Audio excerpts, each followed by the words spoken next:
Bon, ben vous ouvrez dans le dossier d'assemblage que je vous ai fourni. Vous ouvrez le fichier INDD. Donc le lien que vous avez utilisé pour télécharger ce dossier d'assemblage, c'est celui-ci, hein, c'est bit.ly 2DMJAFV avec les majuscules et les minuscules là où il faut. Ça vous a permis de télécharger le zip, vous l'avez dézippé en double-cliquant sur lui puisque vous êtes sur un Mac, sinon sur un PC il aurait fallu faire un clic droit extraire. Et il s'agit donc d'un document qui a été fait avec InDesign et exporté en faisant menu fichier assemblage, qui rassemble tout en un dossier en fait. Et quand vous devez transférer un document InDesign d'un ordinateur à un autre, c'est comme ça qu'il faut faire. Sur le premier ordinateur sur lequel vous venez de finir votre document InDesign, vous allez dans le menu fichier assemblage, plutôt que de faire bêtement fichier enregistrer sous.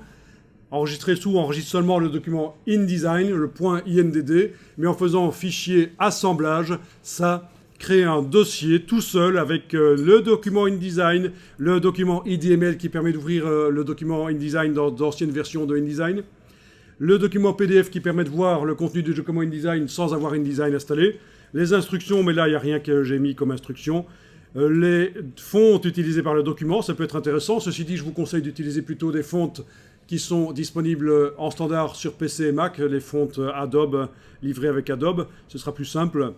Et le dossier des liens, qui sont donc les ressources utilisées par le document, toutes les images utilisées par le document. Donc tout ça, c'est fait par InDesign quand vous demandez de faire un fichier d'assemblage. Très pratique quand vous devez donc transférer un document InDesign d'un ordinateur vers un autre ou archiver un document InDesign. Alors, si vous dézippez sur un PC, à cause des noms longs de certaines images, vous n'arriverez pas à tout dézipper. Il y a des images qui ne se dézipperont pas et seront donc manquantes dans le document. C'est pas très grave. Mais en tout cas, voilà, je vous préviens que depuis mai 2016, Windows, en enclenchant une option, on arrive à accepter les noms longs, comme sur un Mac. Mais la plupart des gens n'enclenchent pas cette option sur Windows. Et donc, ils sont limités à un chemin de 256 caractères. Et donc, quand on essaie de dézipper par clic droit extraire sur un PC, quand on essaie de dézipper un zip qui contient des noms longs, les noms longs ne sont pas créés. Ils sont manquants dans le fichier dézippé. Sur Mac, il n'y a pas de problème puisque ça accepte depuis très longtemps les noms longs. Plus de 256 caractères pour tout le chemin. Voilà, ça a été longtemps un avantage du Mac d'accepter des noms longs. Ça vous permet de faire vraiment des structures, des hiérarchies de fichiers, de dossiers, de gérer un peu vos documents. Sur un Mac, c'est très, très facile. Par contre, sur un PC, ça a toujours été pénible d'être limité à 256 caractères. Mais je vous dis, depuis mai 2016, Windows permet d'accepter les noms longs si ça vous intéresse. Enfin voilà, quoi qu'il en soit, on est sur un Mac ici. Et on va utiliser InDesign. Alors j'ai la version anglaise de InDesign, vous avez la version française. Donc je vais chaque fois, de toute façon, donner les noms des menus en français, comme ça vous allez trouver. Hein. Vous allez voir dans la projection là, les menus InDesign en anglais, mais vous allez facilement les trouver dans votre version française de InDesign. Donc j'ouvre le fichier INDD. Il n'est bien sûr pas sur une clé USB parce que ça foirerait complètement les choses. Il est sur un disque dur, interne ou externe, peu importe. Mais en tout cas, voilà, il ne faut jamais travailler dans les logiciels au départ d'un document qui sont sur une clé USB. Ça fait tout foirer. Notamment, InDesign ne verra pas toutes les ressources. Et aussi, il n'y a pas de vérification d'erreur. Quand vous enregistrez directement du logiciel vers la clé USB, il n'y a pas de système de vérification d'erreur. Donc, il y a un risque que le fichier que vous enregistrez sur la clé USB soit illisible. Il vaut toujours mieux l'enregistrer sur le disque dur et puis vous le transférez sur la clé USB avec le système d'exploitation, le gestionnaire de fichiers. Donc le document s'ouvre, voilà. Je vais double-cliquer sur la main dans la palette des outils pour l'afficher bien centré. Vous allez utiliser Alt roulette pour zoomer en avant, en arrière. Donc d'abord le double-clic sur la main pour centrer les pages sur votre fenêtre de InDesign. Puis Alt roulette pour zoomer en avant, en arrière. Bien. Alors, ceux qui ont une roulette qui ne fonctionne pas, oui, il y a différentes manières de zoomer. On me parle de commande plus, mais bon, ça me paraît un peu foireux. Je vais plutôt vous conseiller barre d'espacement commande, qui est le raccourci de la loupe. Et là, vous pouvez cliquer plusieurs fois, ça zoome en avant. Barre d'espacement commande. Sur le PC, ce sera barre d'espacement contrôle, bien sûr. Pour zoomer en arrière, barre d'espacement commande Alt, et vous cliquez, ça zoome en arrière.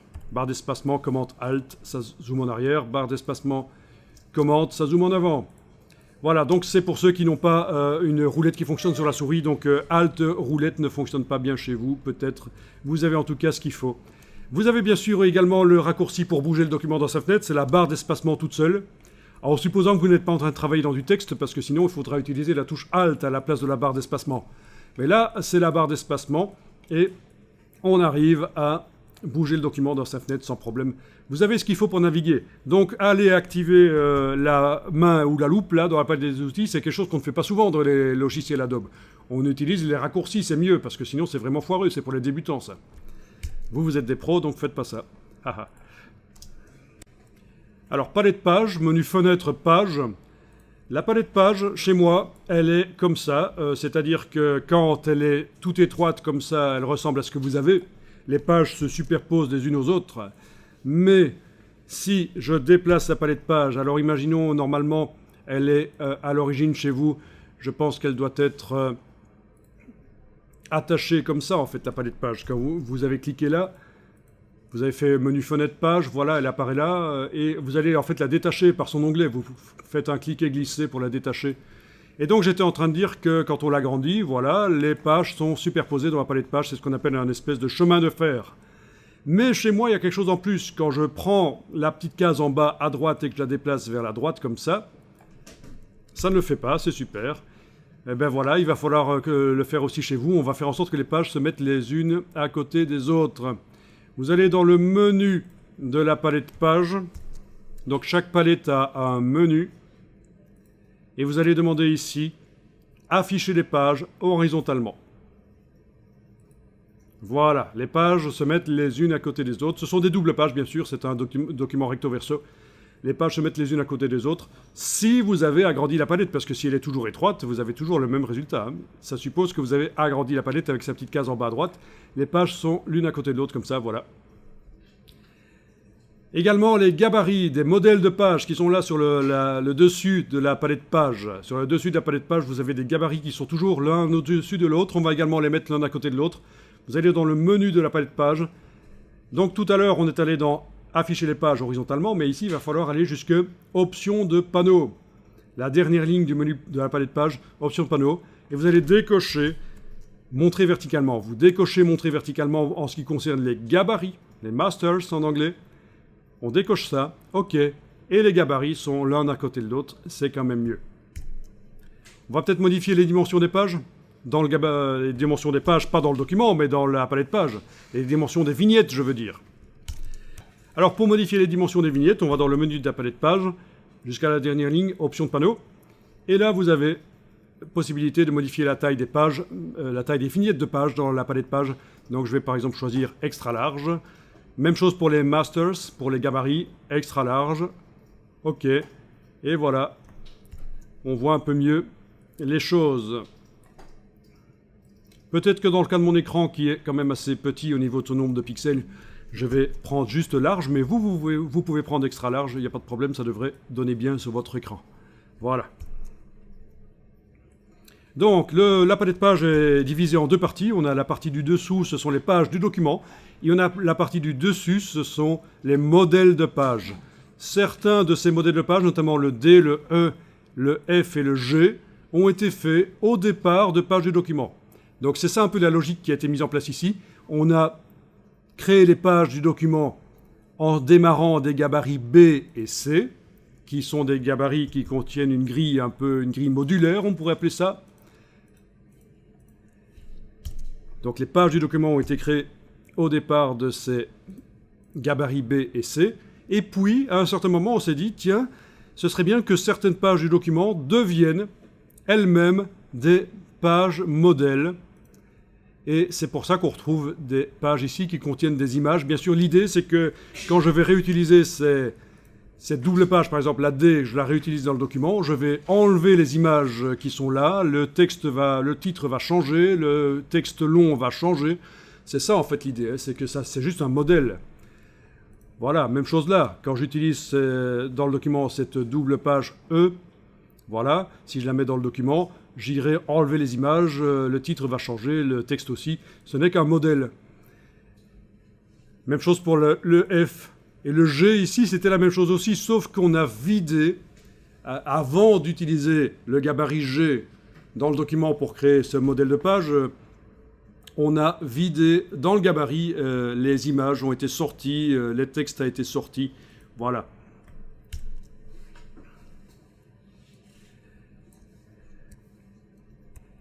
Eh bien, essayons de créer au départ du gabarit G, du modèle de page G.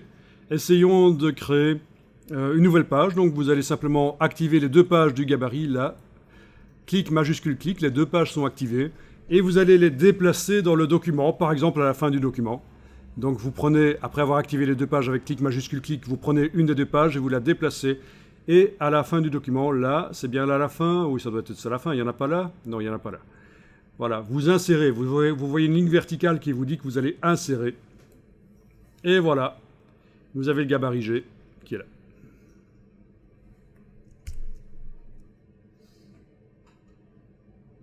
Tiens, il ne porte pas le bon numéro. Haha. Je suis en train de remarquer que le gabarit G porte la lettre F. Ça, c'est un problème parce que je passe de temps en temps de la version française à la version anglaise de InDesign. Et il y a parfois des petits problèmes comme ça. Ça peut arriver.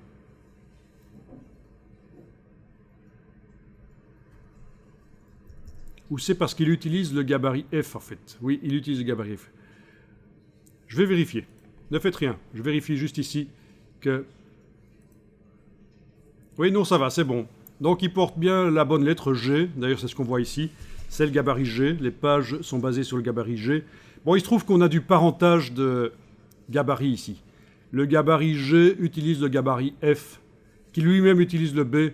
C'est pas très important ici. C'est du parentage de gabarit, mais c'est pas très grave. Enfin voilà, vous avez déplacé le gabarit G, les deux pages là. Vous avez normalement des pages 22-23, vous avez ça qui utilise le gabarit G. Double-cliquez sur la page 22 par exemple, double-cliquez. Vérifiez que vous avez bien double-cliqué. Normalement, en bas à gauche de la fenêtre du document, il est indiqué que vous êtes en train de voir la page 22. S'il est toujours indiqué G, c'est que vous avez foiré. Vous n'avez pas double-cliqué, vous avez juste fait cliquer, c'est pas bon.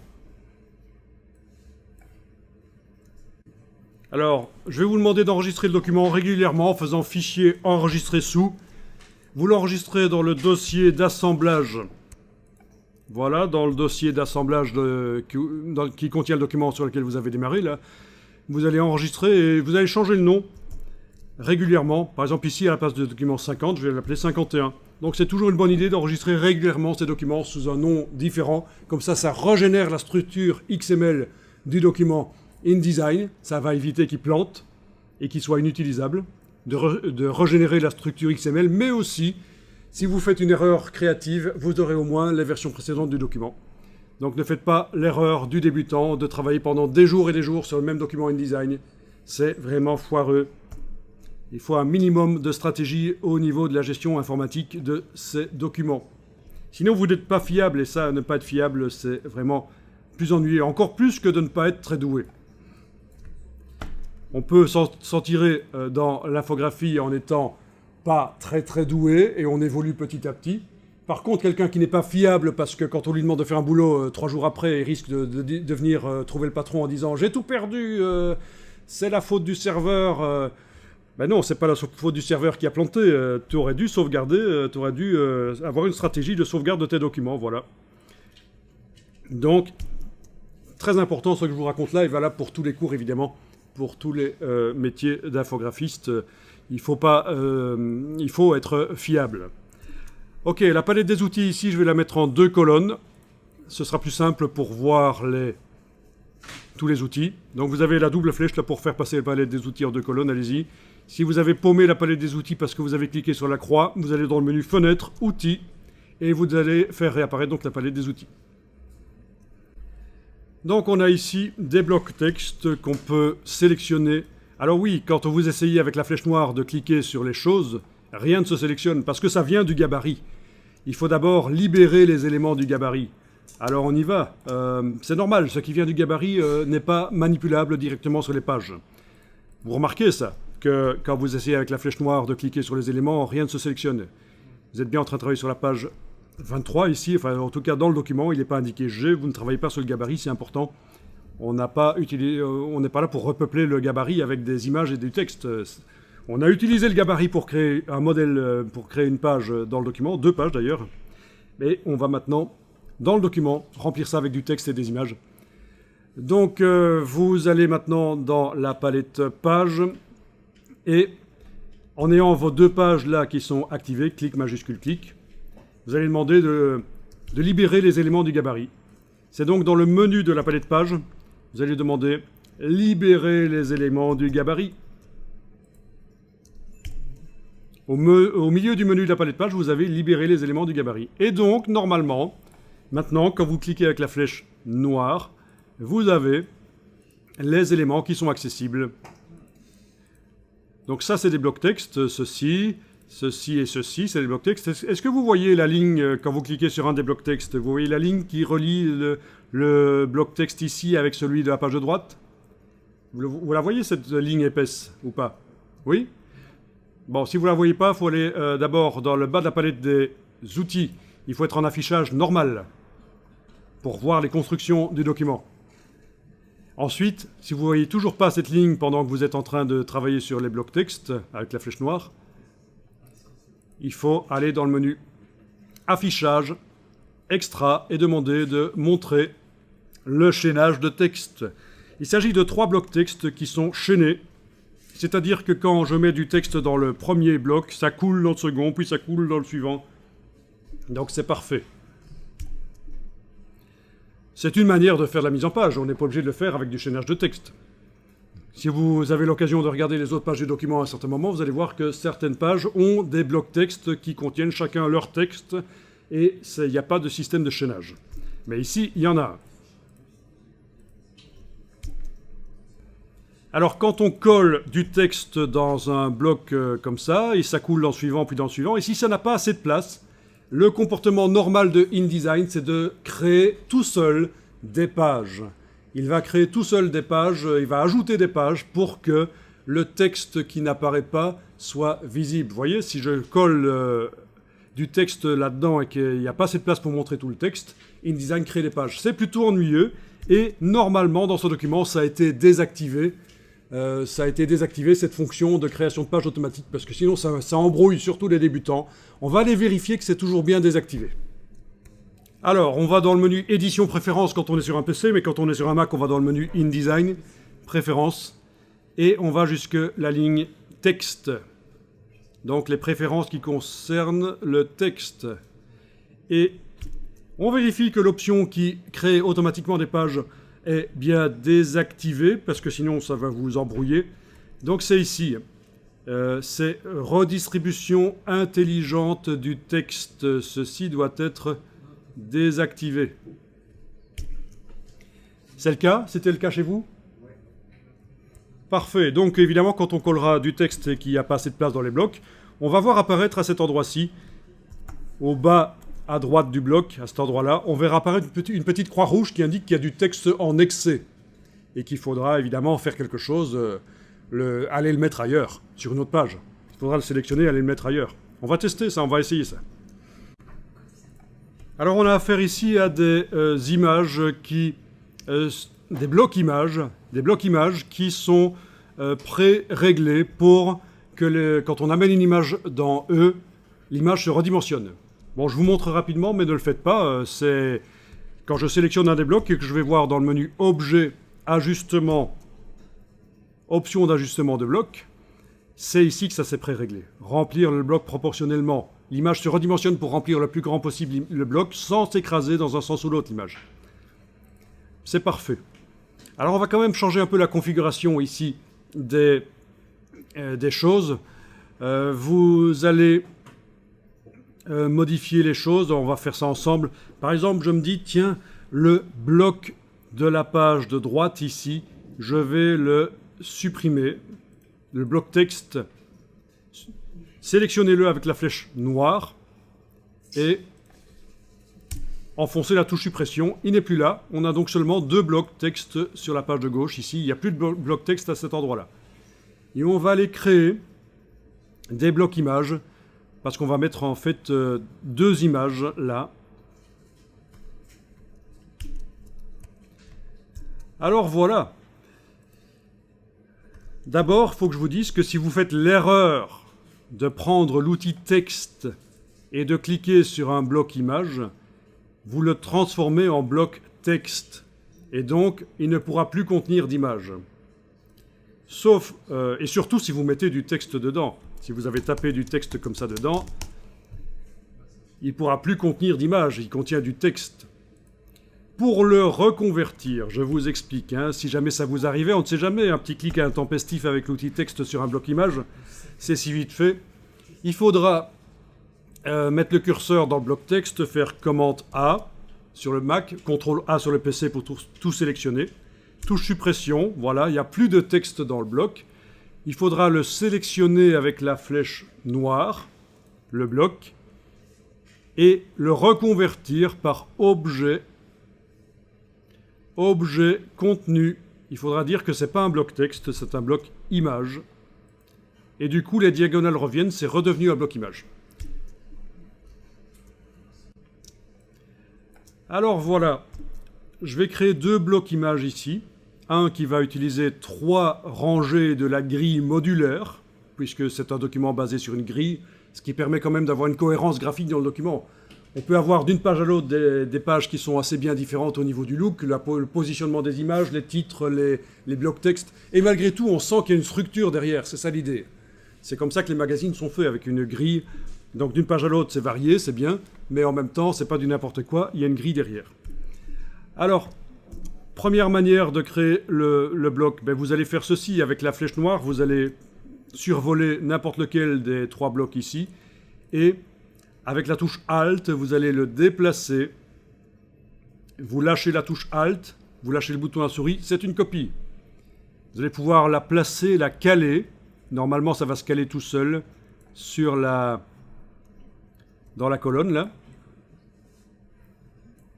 Voilà, et vous allez agrandir la poignée là au milieu, puisqu'on voulait un bloc qui fasse à peu près... Oui, on va faire 2 blocs images, comme ça. D'accord? Ça, c'est la première manière. Vous utilisez un bloc image vide et vous le dupliquez avec la touche Alt quand vous déplacez. Ou alors, on peut faire copier-coller d'une page à l'autre aussi, bien sûr. Maintenant... Voilà, c'est un bloc qui, quand j'amène une image dedans, ça va se redimensionner. On va tester. Vous allez sélectionner le bloc. Voilà, comme ça vous indiquez à InDesign que vous voulez spécifiquement amener une image là-dedans. Vous allez dans le menu Fichier, Importer. On importe une image. Vous naviguez jusqu'à votre dossier d'assemblage sur lequel vous êtes en train de travailler. Il est sur votre bureau. Vous l'avez mis quelque part. Et dans le dossier d'assemblage, parmi toutes les choses ici, vous avez un dossier qui contient les images, un dossier Links. Vous entrez dedans. Vous affichez éventuellement par icône le contenu du dossier Links. Comme ça, vous voyez les images. Et vous allez choisir d'importer une des images. Donc, par exemple, je vais importer la bestiole ici. Choisissez n'importe quelle image, c'est vous qui voyez. Et vous cliquez sur Open, là dans la boîte d'importation d'images. Vous cliquez sur Open et normalement, voilà, la bestiole est arrivée. L'image remplit le plus grand possible le bloc. Alors on avait une image horizontale, enfin j'avais une image horizontale là, et le bloc est plutôt vertical, mais c'est pas grave, on va ajuster ça. Donc quand vous manipulez un bloc image, vous le manipulez soit le conteneur et son contenu. C'est ce qui se passe quand vous prenez la flèche noire et vous cliquez sur le bloc. Il apparaît là avec des vecteurs bleus. Et c'est bien le bloc et son contenu qu'on manipule. Si vous essayez de le bouger, vous allez voir que vous arrivez à le bouger. Ah tiens, il est passé derrière l'autre. Ennuyeux ça. Sinon vous faites commande Z pour annuler jusqu'à ce qu'il revienne en place. Voilà. Donc, ça c'est le bloc et son contenu. Maintenant, le bloc il est bon, là, il est bien en place comme il faut. C'est comme ça que je le voulais sur la page. Par contre, le contenu doit être bougé, ajusté. Vous allez cliquer avec la flèche noire sur le réticule central ici et vous voyez un cadre brun qui apparaît. C'est l'image, c'est le contenu du bloc. Vous êtes en train de bouger le contenu du bloc sans bouger le bloc lui-même. Vous pouvez y aller comme ça maintenant avec la flèche, bouger, repositionner. Si vous gardez un peu enfoncé, vous allez voir toute l'image qui apparaît. Ça vous permet de la bouger peut-être un peu plus facilement. Bien sûr, ne faites pas ceci. Ça, vous avez l'image qui ne remplit pas complètement le bloc. Il faut quand même la positionner de manière à ce qu'elle remplisse le bloc.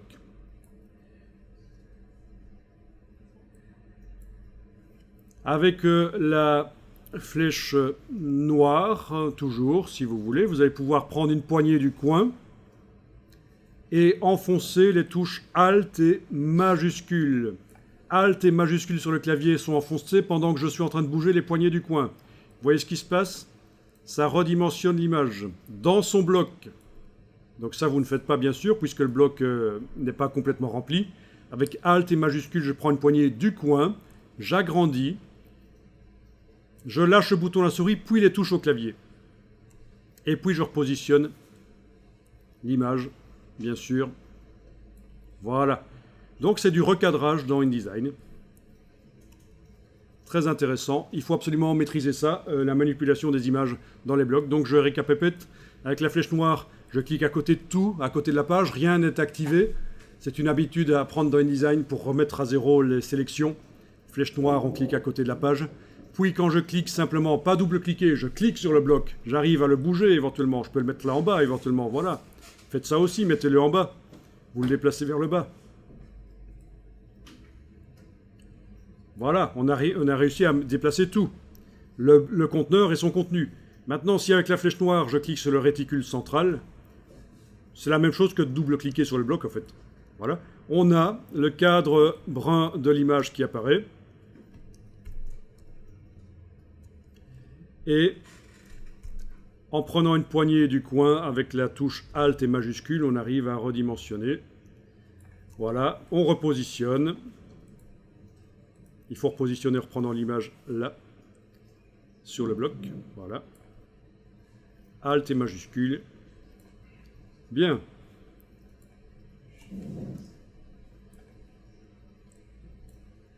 Quand même assez génial, ça. Alors, on dit que pour une impression sur jet d'encre, il faut que la densité des pixels, ce qui sert à créer l'image sur les papiers sur une distance d'1 pouce, 2,54 cm, la densité des pixels, quand on imprime en jet d'encre, doit être de 150 pixels. 150 pixels de l'image doivent être utilisés sur une distance d'1 pouce quand on imprime en jet d'encre. Quand on imprime chez un imprimeur, un vrai imprimeur qui utilise une presse offset, il faut monter à 300 pixels par pouce, mais l'imprimeur vous dira de toute façon, en fonction du papier que vous utilisez et le tramage, il vous dira quelle doit être la densité des pixels des images. La résolution, on appelle ça la résolution. Quelle est la résolution de mon image ici? C'est pas en l'ouvrant dans Photoshop et en allant voir dans Photoshop dans le menu Image, taille de l'image, que je vais savoir quelle est la résolution de l'image. Je parle de la résolution de l'image telle qu'elle est là dans le document InDesign à ce taux d'agrandissement-là. Eh bien, on va aller voir ça. Menu Fenêtre, Lien. Allez-y, menu Fenêtre, Lien. Je détache la palette des liens parce que c'est quand même plus sympa quand c'est flottant. J'agrandis. Voilà, ça c'est la palette des liens. Je sélectionne avec la flèche noire le bloc en question. Voilà, on me montre, tiens, l'image, elle est là. C'est cette image-là. Ça peut s'agrandir encore si on veut. Hein. C'est cette image-là, qui se trouve à différents endroits du document. Et elle se trouve dans la page 6. On est en train de travailler la page 23. Elle se trouve également dans le gabarit F. Bon, peu importe. Donc, mais en tout cas, voilà pourquoi l'image est dans un dossier et qu'il y en a deux autres qui portent le même nom. C'est parce qu'elle est à différents endroits du document. Mais cette image-là, celle-là, à ce dimensionnement-là, quelle est sa résolution, sa densité de pixels? Eh bien, pour le savoir, vous allez déployer, si nécessaire, ici, les informations qui concernent cette image-là. Et vous allez voir, dans le bas de la palette, lien. Alors, on voit que c'est une image. Si je l'ouvre dans Photoshop et que je regarde dans le menu Image, taille de l'image, Photoshop m'indiquera que la résolution de l'image est 72 pixels par pouce. Mais ça n'a aucune importance. Quelle est la résolution de l'image dans Photoshop? Ça avait de l'importance dans les années 90. Il fallait préparer les images pour les utiliser dans un logiciel de mise en page. Et on disait que généralement, il fallait les mettre à 300 pixels par pouce.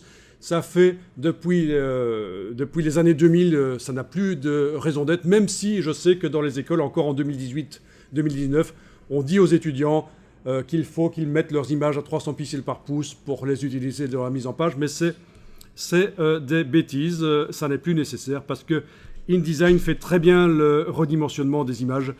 Et vous voyez cette image ici, à cette dimension-là, dans ma mise en page, chez moi, elle a 284 pixels de densité. C'est sa résolution. On est très proche de 300 pixels par pouce. On peut dire que c'est OK, c'est bon. Elle est non seulement imprimable sur une imprimante jet d'encre sans aucun problème, puisqu'il aurait fallu qu'elle soit à 150 pixels par pouce pour le jet d'encre, ou plus. Et pour un imprimeur, il faut qu'elle soit à 300 pixels par pouce ou plus, mais j'ai une marge, je peux accepter que 284 ce soit bon. D'accord ? Quand on exportera le PDF pour l'imprimeur, je le fais ici, ne le faites pas. Fichier exporté, print, voilà, et on enregistre ça à un certain endroit. Quand on exportera le PDF pour l'imprimeur, il faudra que dans la boîte ici, on demande compression. Il faudra demander échantillonnage à 300 pixels par pouce. Pour les images qui sont au-dessus de 300 pixels par pouce. Ça veut dire que toutes les images dans le PDF, c'est le document qu'on donne à l'imprimeur, elles seront à 300 pixels par pouce. Donc les images qui sont à 800 pixels par pouce dans InDesign, il y en a. Hein. Il y en a même qui sont à 1000 pixels par pouce. Si c'est des images qui ont beaucoup de pixels et que je les ai mises petites sur la page, la densité des pixels est grande. Et également les images qui sont en dessous de 300 pixels par pouce seront ramenées à 300 dans le PDF. C'est parfait. Il faudra ici que j'indique aussi que je convertis les couleurs vers une norme d'impression FOGRA, donc une norme d'impression CMJN. Donc mes images qui sont toutes RVB là dans InDesign, ça fait quand même depuis 15 ans que Adobe dit qu'il faut utiliser des images RVB dans InDesign. Mes images RVB seront converties vers le bon CMJN dans le PDF. Oui, parce que la plupart des gens qui vous ont dit, si vous êtes passé en école secondaire graphique, ils vous ont dit qu'il faut que vos images soient en CMJN. Si ça tombe, ils ne sont même pas au courant que des CMJN, il y en a plein qui existent. Plein de différents. Donc voilà, c'est aussi une bêtise qu'on dit dans les écoles secondaires graphiques de mettre les images en CMJN si c'est pour l'impression. Ça fait 15 ans que Adobe dit que ça doit être en RVB. Et c'est au moment où vous exportez le PDF que vous transformez tout en CMJN. Que ce soit les blocs couleurs de InDesign qui sont RVB, les décorations que vous avez faites, les fichiers vectoriels, enfin tout. Voilà. En tout cas, voilà, pour ce qui est de la question de la résolution, et même aussi on a parlé des images RVB, vous êtes maintenant au courant. Utilisez des images RVB, peu importe la résolution de l'image quand on l'ouvre dans Photoshop, ce qui compte, c'est la résolution effective dans InDesign. Alors, donc tu me dis que dans ta résolution effective, il t'affiche 2 dimensions.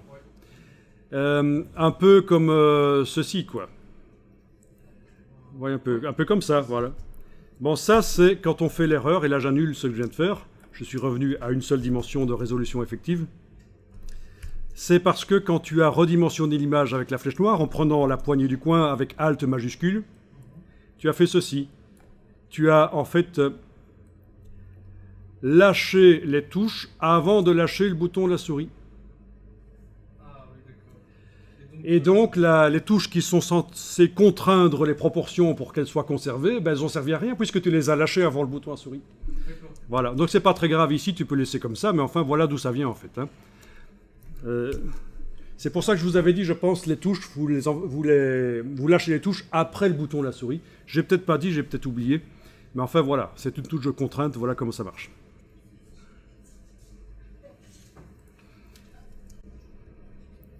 Alors, il nous reste un endroit où on n'a pas d'image. Ben, on va faire l'autre manière de créer des blocs images. Vous allez juste ici prendre l'outil de création de blocs rectangulaires. Alors, je vais quand même vérifier. Dans la palette des calques, allez-y aussi, menu fenêtre calque. Vérifiez qu'on est bien sur le bon calque, parce qu'il y a plusieurs calques dans cette image. Il y a un calque pour les images et le texte qui sont mis l'un à côté de l'autre sur les pages pour faire la mise en page. C'est bien sur celui-là que je suis en train de travailler. Il est en surbrillance, il est sélectionné, et en plus il n'est pas verrouillé. On a un autre calque, habillage, qui est pour les images qui habillent, on va en parler tout à l'heure. On a un autre calque pour les bandeaux de navigation, ce sont des choses qu'on met sur le bord des pages. Il y en a un à un certain endroit. Là, voilà, sur la page 3, on a un bandeau de navigation qui aide quand on tourne les pages de la revue à se situer. Mais c'est pas obligatoire, bien sûr. On a un calque spécial pour la numérotation. On a des calques spéciaux pour les repères. En tout cas, voilà, on est bien en train de travailler sur le bon calque, image et texte, c'est parfait. Et je vais créer un nouveau bloc ici. Donc vous prenez l'outil de création de blocs graphiques, donc des blocs qui sont censés contenir des images, et vous pouvez tracer le bloc en commençant là et en terminant là. Bon, sinon, là je fais CTRL Z, vous pouvez aussi le faire comme ça. Et puis après, vous le redimensionnez avec la flèche noire. Vous allez le mettre tip-top sur les marges. C'est important parce que en mettant les blocs qui collent aux repères et aux marges, quand on va modifier éventuellement l'orientation du document ou un peu la dimension du document, InDesign va travailler pour nous. InDesign travaillera pour nous, il va repositionner les blocs. Ça ne marchera que s'il colle aux repères et aux marges. Voilà, on a un bloc image. Alors, ce bloc image, on pourrait, ne le faites pas, je vous montre, on pourrait aller dans le menu Objet, Ajustement, Options d'ajustement de bloc, et le pré-régler pour que l'image se redimensionne toute seule quand je l'amène dans le bloc. Mais je ne vais pas le faire ici, je vais directement amener une image dedans. Donc le bloc est bien sélectionné, ça veut dire qu'une image que je vais aller chercher va tomber directement dedans. Je fais Fichier, Importer, allez-y, allez chercher une image. Elle est dedans, voilà. Et alors, elle n'apparaît pas en entier. Si je clique sur le réticule central, là, je devrais voir un bloc brun, je ne le vois pas. Qu'est-ce qui se passe? Il y a une Sakweken Van WC. Mais en fait, si vous zoomez en arrière, vous allez voir le bloc brun, il est là. L'image est en fait immense. Elle déborde. Elle déborde. Donc c'est parce que le bloc, contrairement à celui qu'on a utilisé, là, le bloc rose qui était fourni dans le document, ce bloc-là n'était pas pré-réglé pour redimensionner l'image. Alors c'est pas grave, je le sélectionne, d'abord je vais cliquer à côté de tout, ce qui n'est pas évident, pour désactiver. Je clique avec la flèche noire à côté de tout, puis je vais sélectionner le bloc, clic, voilà. Il est bien sélectionné, le bloc, pas son contenu. Et là, on va demander manuellement que l'image se redimensionne toute seule. Allez-y. Quand vous êtes certain d'avoir bien sélectionné le bloc, Objet, Ajustement, Remplir le bloc proportionnellement. Vous voyez, tout ça a été grisé avant qu'on mette l'image dans le bloc. Mais forcément, puisqu'il n'y avait pas d'image à redimensionner. On avait juste accès au pré-réglage du bloc. Mais ici, Objet, Ajustement, Remplir le bloc proportionnellement, et voilà. L'image surdimensionne. Elle déborde peut-être de manière malheureuse. Oui, c'est quand même malheureux que le phare, dans mon cas ici, soit coupé par le bord d'image. C'est pas grave. Même chose que pour le loup. Je clique sur le réticule. Et puis, avec la flèche noire, toujours, je vais déplacer l'image. Je peux enfoncer la touche majuscule pour qu'elle se déplace sur l'axe. Voilà. Je lâche le bouton à souris, puis la touche majuscule, et voilà. L'image, c'est bon. Comme ça, vous voyez les deux choses. Utiliser des blocs pré-réglés, ou faire vous-même le réglage manuellement sur chaque bloc. Objet, Ajustement, Remplir le bloc proportionnellement. N'oubliez pas d'enregistrer le document. Je l'enregistre à nouveau sous un nom différent dans le dossier d'assemblage que je vous ai fourni. C'est très bien.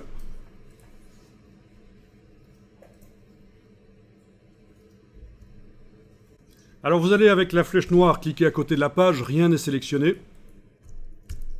Et on va importer 4 images dans les blocs qui restent là. Remarquez que je ne les sélectionne pas avant d'amener les images. C'est pour ça que je vous dis, cliquez avec la flèche noire à côté de la page, rien n'est sélectionné. Vous allez dans le menu Fichier, Importer. Et vous allez sélectionner avec la touche Commande du Mac ou Contrôle du PC. Vous allez sélectionner 4 images. Donc je vous laisse choisir les images que vous voulez Voilà, 4 images, ce sera pas mal. J'ai activé 4 images avec la touche commande du Mac ou contrôle du PC. Ouvrir, c'est dans la boîte. Là, vous avez 4 images qui sont dans le curseur. Vous pouvez les passer en revue avec les flèches gauche et droite sur le clavier et décider laquelle vous mettez en premier. Par exemple, je vais décider, tiens, celle-là, je vais la mettre sur le grand bloc rose là. Je vais cliquer sur une zone rose de ce bloc de la page de droite, mais pas sur une marge, pas sur le bord du bloc, vraiment sur le bloc là. Et normalement, elle va aller dedans toute seule. Voilà, elle y va. Je vais faire la même chose pour les autres blocs. Clic, clic, clic, et voilà. Vous avez placé plein d'images d'un coup rapidement. Il faut parfois les repositionner, bien sûr. Toujours même chose, réticule central, touche majuscule, je bouge. Voilà. Ok, ça c'est bon aussi, on va dire.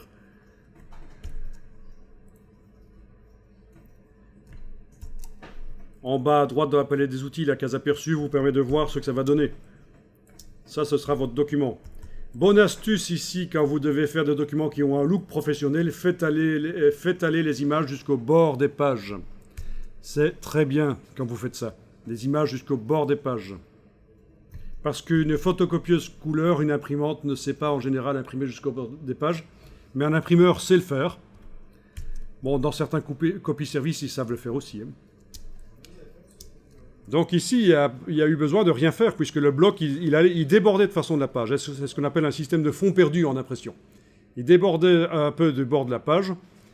En fait, l'idée, c'est que l'imprimeur va imprimer les pages sur des feuilles plus grandes que nécessaire, et puis il va plier les feuilles, les couper, et ça fait un magazine. C'est ça l'idée. Hein. C'est pour ça qu'on imprime au-delà du bord de la page. C'est ce qu'on appelle le fond perdu. C'est pour ça que le bloc déborde du bord de la page ici. Et donc, pour voir la prévisualisation du document, c'est dans le bas de la palette des outils, c'est l'icône de droite ici. Voilà. On peut travailler InDesign en étant en aperçu, c'est pas un problème. Je clique par exemple sur le réticule central ici. Je zoome en arrière pour pouvoir manipuler facilement avec la flèche noire, Alt majuscule. J'agrandis un peu. Voilà, parce que je trouve que ce sera plus sympa comme ça. Voilà. Donc il y a une bonne astuce, c'est une bonne astuce en mise en page de faire aller les choses jusqu'au bord des pages. Ça donne un look professionnel.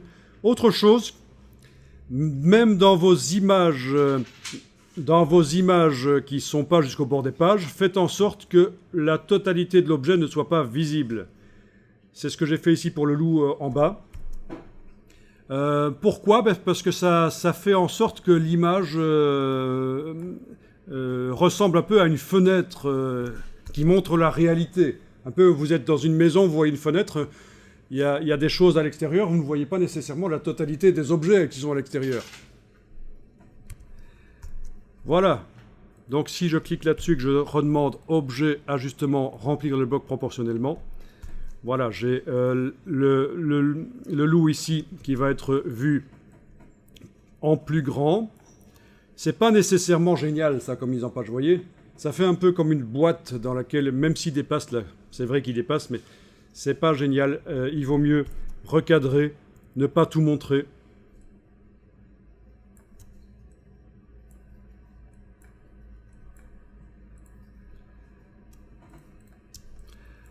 Bien, on va terminer avec le texte.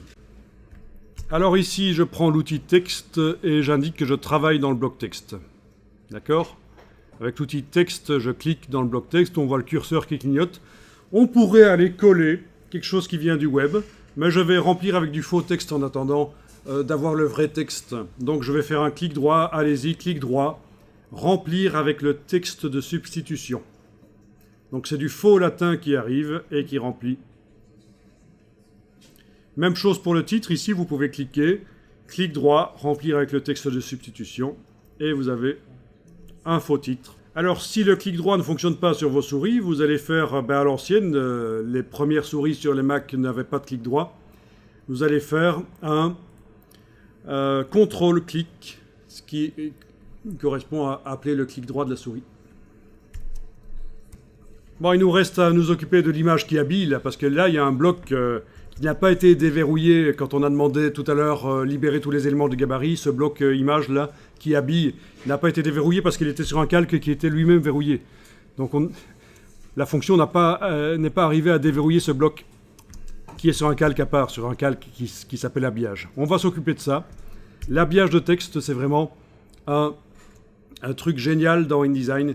C'est vraiment ça qui va faire la différence aussi avec une mise en page qui a été faite dans Word.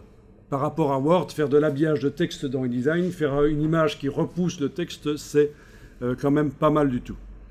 Au passage, si vous devez faire un document Word un jour, si on vous impose de faire un document Word, vous pouvez le faire dans InDesign et puis le convertir en Word.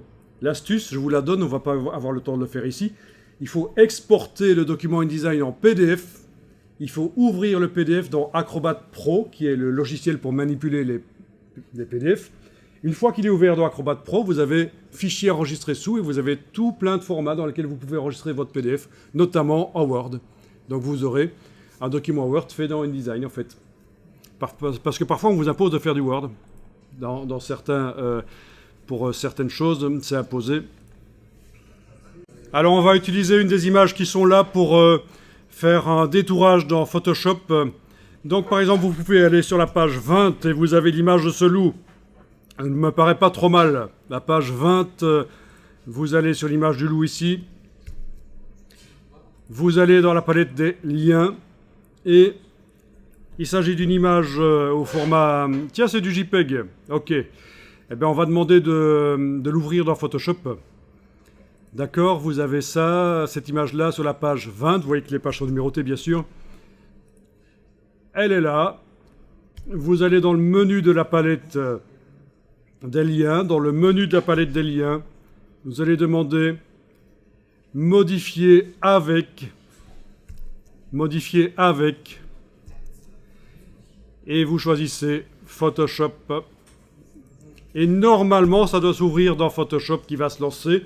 Si ça ne marche pas, vous lancez Photoshop et vous essayez d'ouvrir l'image qui est dans le dossier Links et qui porte ce nom-là.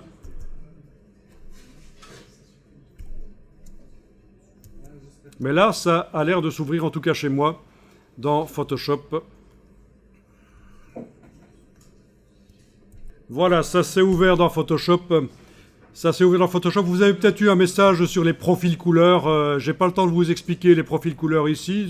Donc, si vous avez le message, vous pouvez éventuellement choisir préférer le profil incorporé et cliquer sur OK.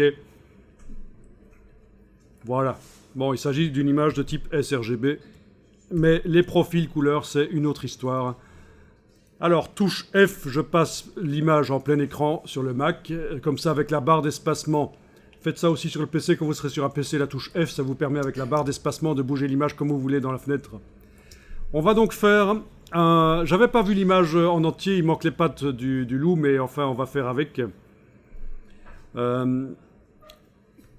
peut se remodifier, ça. On peut recréer les pattes si vraiment nécessaire sous le loup. Mais donc voilà, ou alors on va faire un dégradé, ça pourra se faire aussi. Ok,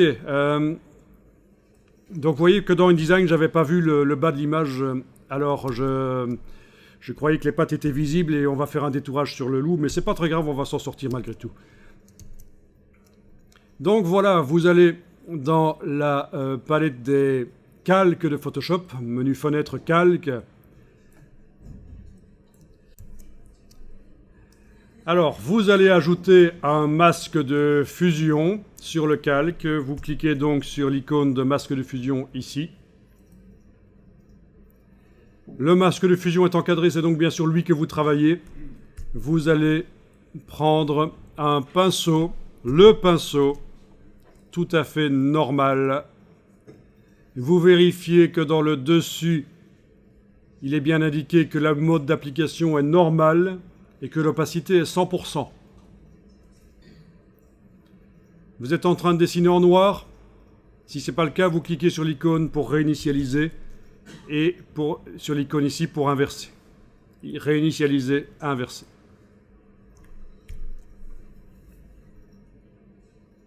On y est. On est bien en train de travailler sur le masque qu'on a ajouté. C'est lui qui est encadré, ce n'est pas l'image à côté. Je ne veux pas amener des pixels noirs sur le loup, je veux amener des pixels noirs sur le masque de fusion que j'ai ajouté de manière à masquer le décor vert du loup. Alors voilà, vous avez CTRL-ALT et vous pouvez cliquer avec le bouton gauche du Mac en ayant CTRL-ALT enfoncé. Quand vous bougez de gauche à droite, c'est la dimension de la brosse. De haut en bas, c'est la dureté de la brosse. CTRL-ALT et clic gauche sur la souris du Mac. Quand on bouge de gauche à droite, c'est la dimension. De haut en bas, c'est la dureté. Pour faire la même chose sur un PC, il faudra faire CTRL-ALT, mais cette fois, ce sera le clic droit sur le PC pour arriver à modifier la brosse. Et bien sûr, c'est sur l'image qu'on clique quand on veut faire ça. Alors, il y a plein de manières d'aborder le problème, mais ici, je vais faire par l'extérieur. Voilà. Alors, ben, regardez, c'est très simple. Je prends une forme de brosse qui n'est pas trop... une forme de brosse qui n'est pas trop grosse, quoique pour le flou des poils, là, je pourrais quand même y aller comme ça, vous voyez. Je modifie la dimension de la brosse au fur et à mesure que je tourne autour de la bestiole. Je n'hésite pas à zoomer. C'est une brosse à bord flou, ça va, vous voyez, hein, parce que l'animal, il a des bords flous, il est duveteux.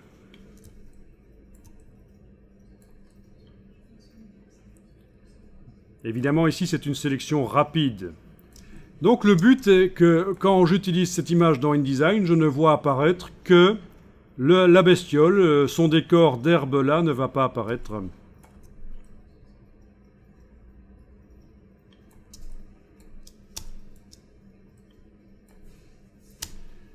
Barre d'espacement pour bouger l'image dans sa fenêtre. Vous avez déjà eu un cours de Photoshop? Ou pas? Oui, donc ça va alors, c'est... Finger in the nose.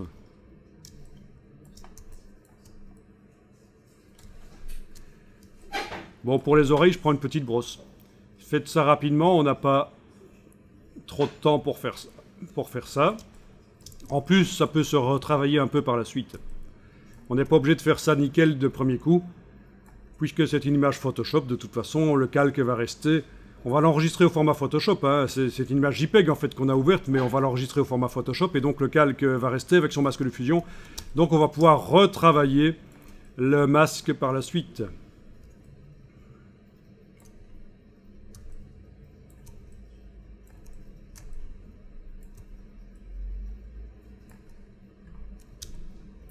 Le loup a des reflets verts parce qu'il était dans l'herbe verte. Ça aussi, ça se corrige.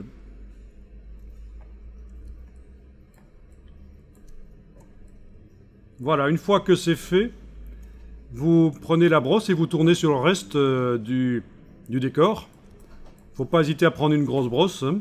On ne vous demande pas de nettoyer les toilettes à la brosse à dents. Hein, on n'est pas à l'armée ici.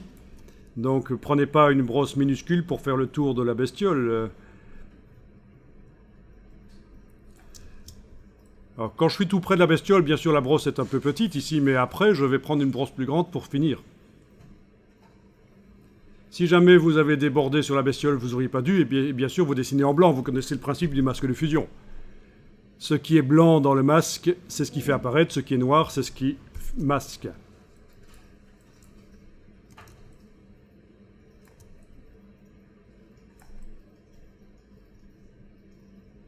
Voilà, grosse brosse, vous voyez, ça y va rapidement.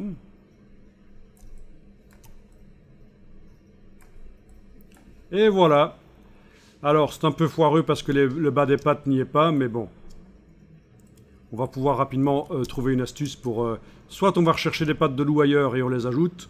C'est quelque chose qui peut se faire, ça s'appelle du photomontage. Soit on va faire un petit dégradé pour faire aller les pattes vers le vide.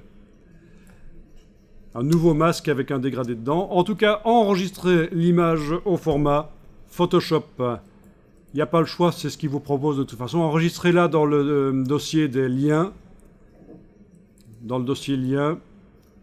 Voilà. Ça peut garder le même nom, mais l'extension est différente. Donc, elle va aller se mettre à côté de la version JPEG. Vous avez une version PSD, une version Photoshop.